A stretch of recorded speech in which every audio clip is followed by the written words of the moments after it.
मुझे शर्म आती है घर के हालातों को देखकर। शर्म आती है खुद पे सालों साल मेहनत किए जा रहे हैं, कामयाबी दिखाई नहीं दे रही है। माँ बाप एक पैसों के लिए भटक रहे हैं, लेकिन फिर भी पैसों जुटाकर पढ़ा रहे हैं। अगर हम कामयाब नहीं हो पाए तो क्या होगा उनकी बलिदानों को?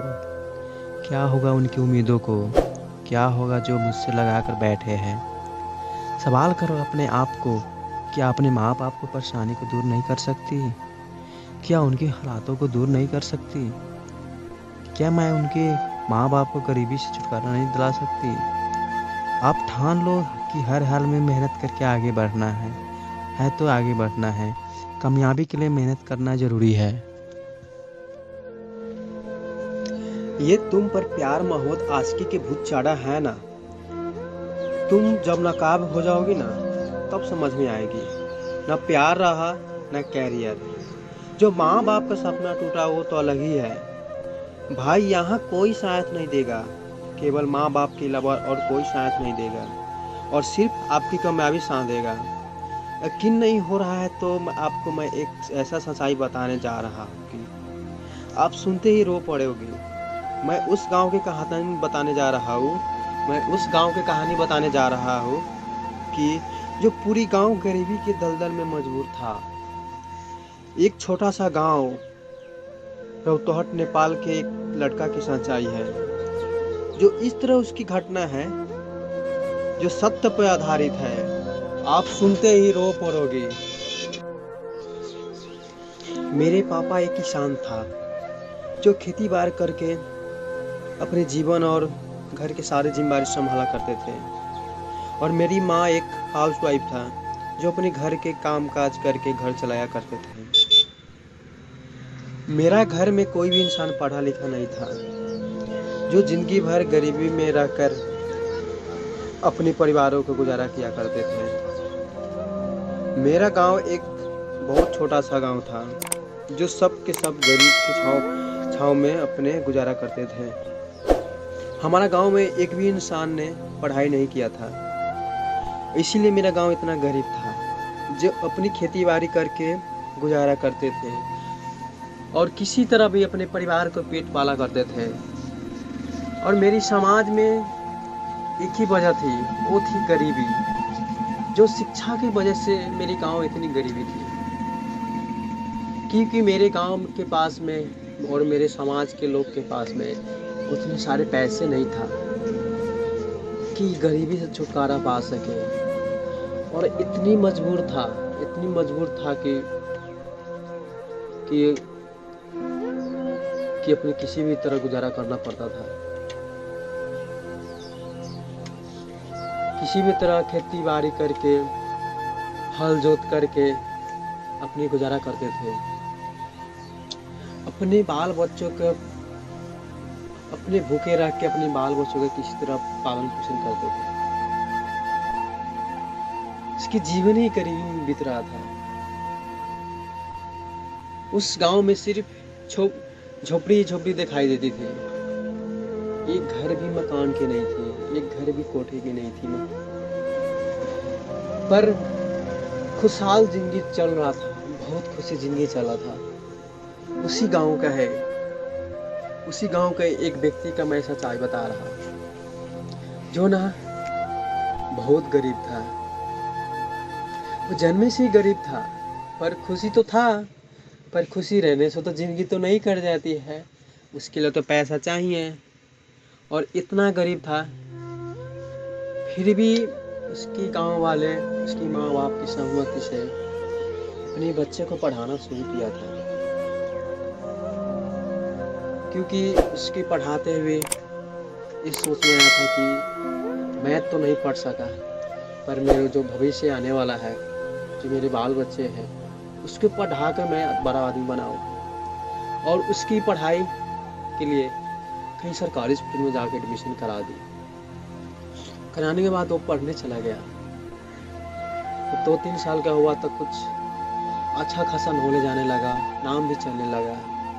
और इस तरह उसकी आगे की सच्चाई है, मैं आपको कंटिन्यू बता रहा हूँ।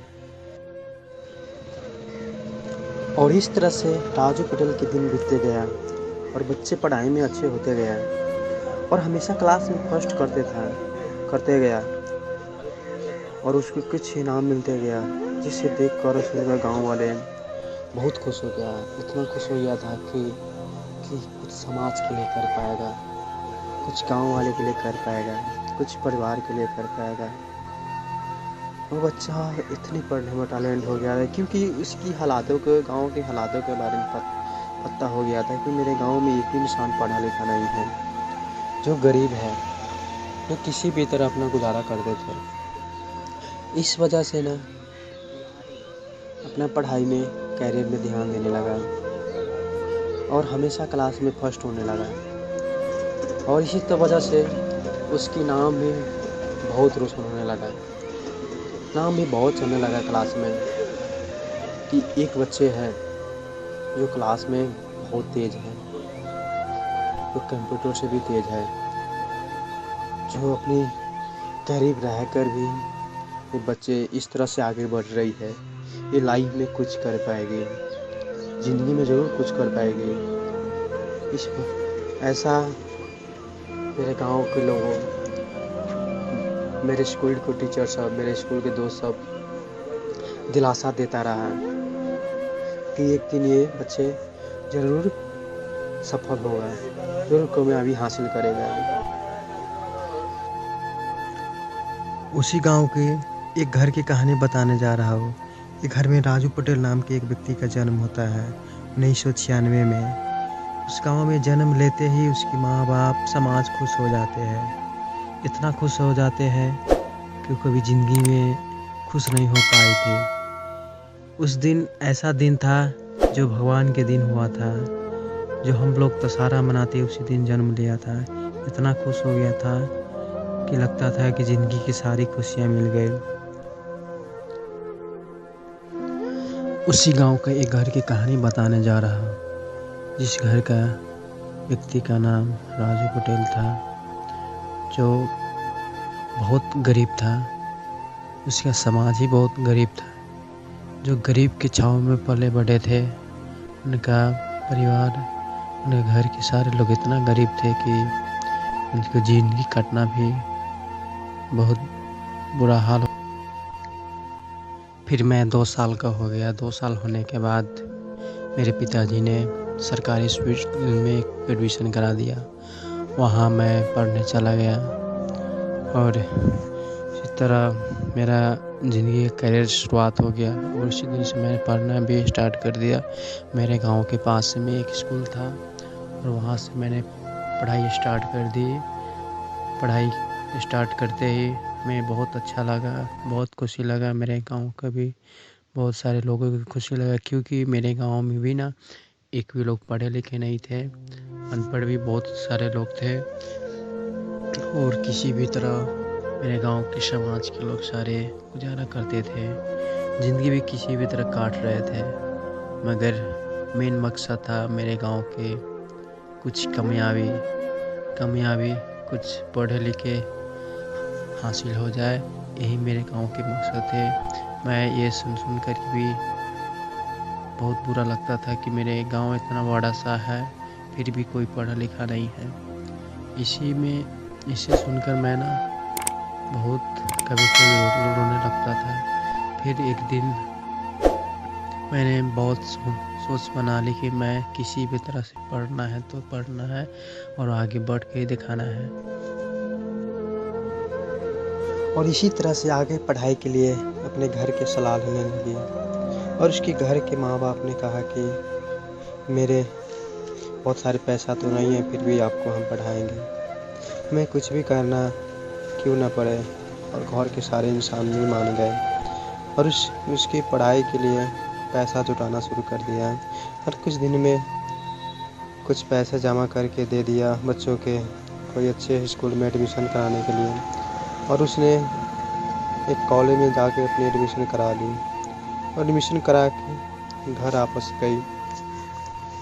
उसके बाद कुछ दिन टाइम वेटिंग में मिला, फिर 3 मंथ्स के बाद कॉलेज स्टार्ट हो गई। क्लास 11 जो मेरी लाइफ की कॉलेज की फर्स्ट जर्नी था, मैं उस दिन बहुत खुश था कि मैं अब ज़रूर कुछ करके दिखाना है। अपनी फैमिली और अपने समाज के इस दिन के बाद से मेरा कॉलेज के स्टडी स्टार्ट हो गई है और मैंने पढ़ना शुरू कर दिया।